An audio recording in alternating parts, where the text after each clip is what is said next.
gezet. Another means to use in raising your children is prayer. Oké, een ander middel waar we onze toevlucht toe moeten nemen is het gebed. In 1 Samuel 12:23, 1 Samuel 12 vers 23. Samuel considered it to be sin if he stopped praying for the people of Israel. Daar zegt Samuel dat het voor hem een zonde zou zijn als hij zou stoppen met bidden voor het volk Israëls. In the same way, you ought to consider it sin to not pray for your children. Op precies dezelfde wijze behoor jij het als zonde te beschouwen als je niet meer bidt voor je kind. You should pray daily for them. Je moet dagelijks voor hen bidden. Because your children are going to be raised in a world that might be very terrible. Want jouw kinderen zullen opgroeien in een wereld die misschien heel verschrikkelijk zal zijn. Darkness is growing in the land. De duisternis groeit in het land. Christianity is becoming more and more persecuted even in the West. Het christendom komt steeds meer onder druk te staan en wordt vervolgd ook in het Westen. They are doing everything possible to pass laws to silence us. Er wordt van alles gedaan om wetten uit te vaardigen om christenen de mond te snoeren. Our children are going to grow up in a dark place. Onze kinderen zullen groot worden in een heel duistere plaats. We must pray for them. En daarom moeten we voor hen bidden. We must pray for them. We moeten voor hen bidden. Now the last means that God uses to change our children. Nou, het laatste middel dat de Heere God gebruikt om onze kinderen te veranderen. Well, I'm sorry, not the last, number 4. De laatste, de vierde. Is our personal example.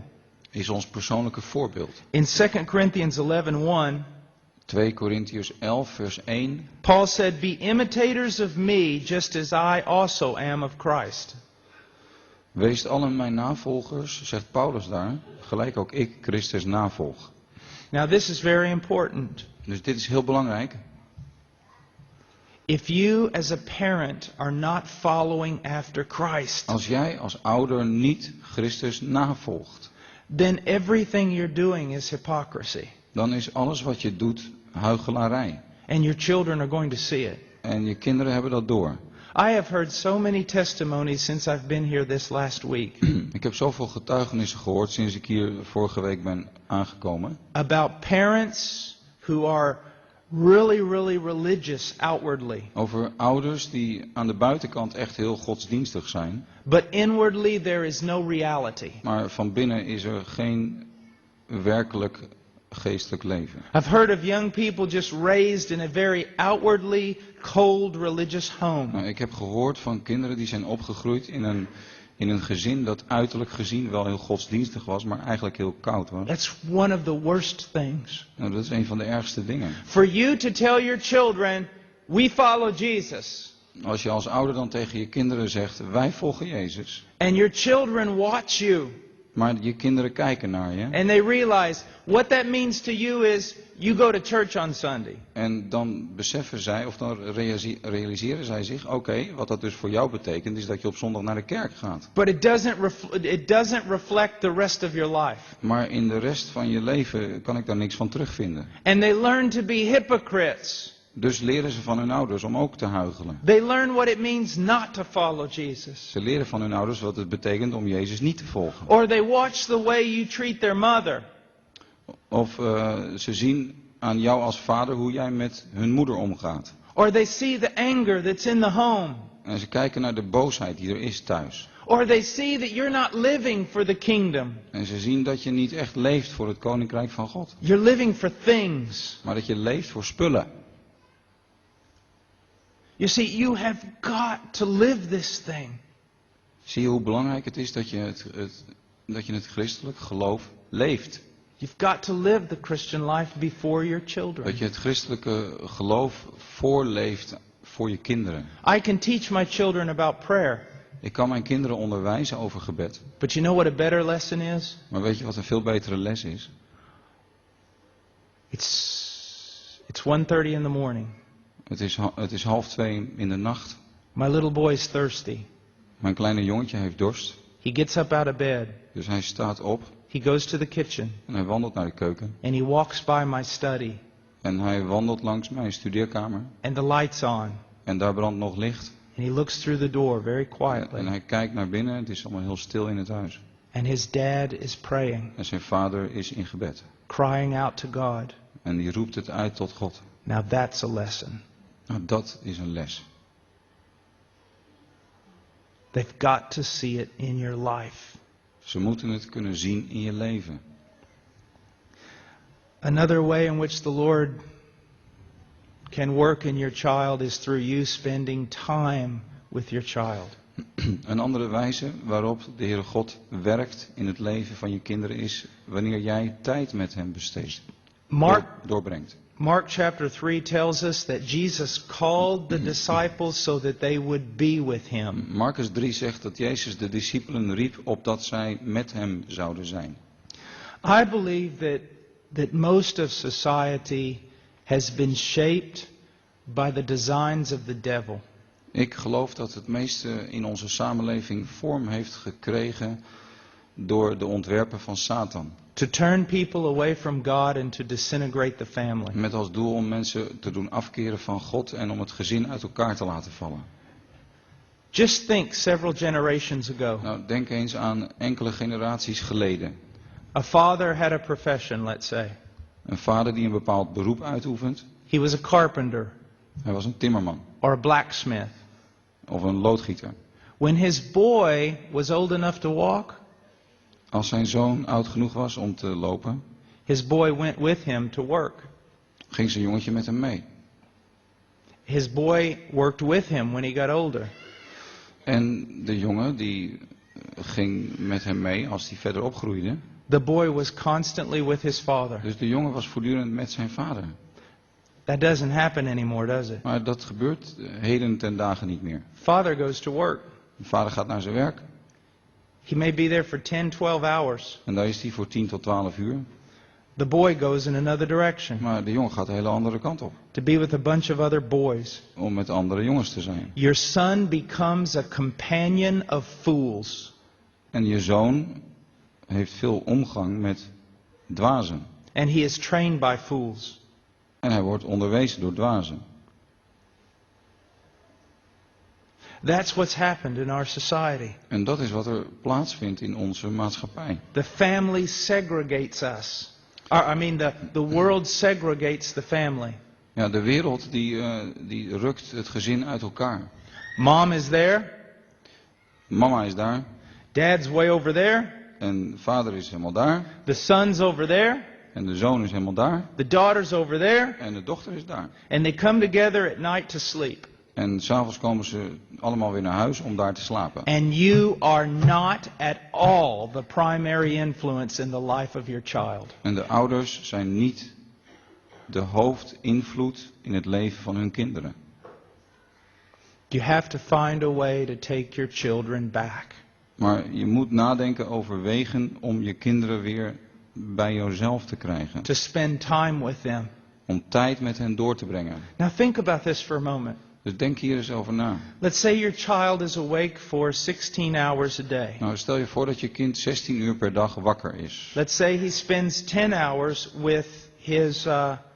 in his school. Hij is 10 uur daarvan is hij op school. And with his friends. En met vrienden. Another few hours. Nog een paar uur met zijn vrienden. He spends time in your home. En hij besteedt wat tijd thuis. But oftentimes in your home he's in his room. Maar vaak als hij thuis is, dan is hij in zijn kamer. Even then he's not with you. Ook dan is hij niet bij jou. For about 12 hours a day, your son is being taught everything that the devil and the world wants to teach him. Nou, ongeveer 12 uur per dag wordt jouw kind van alles geleerd en wijsgemaakt dat de duivel en deze wereld hem wijs willen maken. When he's with his friends, they're not talking about Christ, they're talking about the world. Als hij met zijn vrienden tijd doorbrengt, dan praten ze niet over Christus, maar dan praten ze over deze wereld. When he's in the school, they're talking about the world. En als hij op school is, dan hebben ze het over de wereld. Secular mind. Een seculier denken. Humanism. Humanisme. Evolution. Evolutietheorie. When he comes home. En als hij dan thuis komt. What? Ja, wat dan? What do you give him? Wat geef jij hem dan? Oh, you take him to church on Sunday.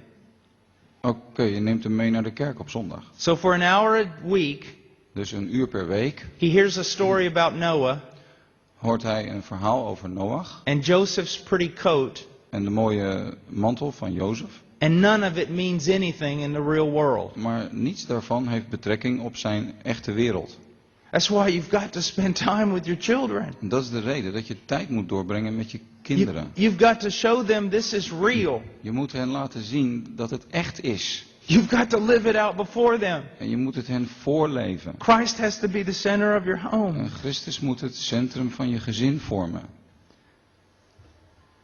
If there comes a time when homeschooling is outlawed in my country, Als er een tijd komt dat de kinderen thuis onderwijzen wettelijk gezien verboden gaat worden, then I will move. dan ga ik verhuizen. I will leave my own country. Dan ga ik weg uit de Verenigde Staten. I am not going to let someone else raise my children. Ik ga niet andere mensen mijn kinderen laten opvoeden. They are my responsibility. Ze zijn mijn verantwoordelijkheid. Mine. Die van mij.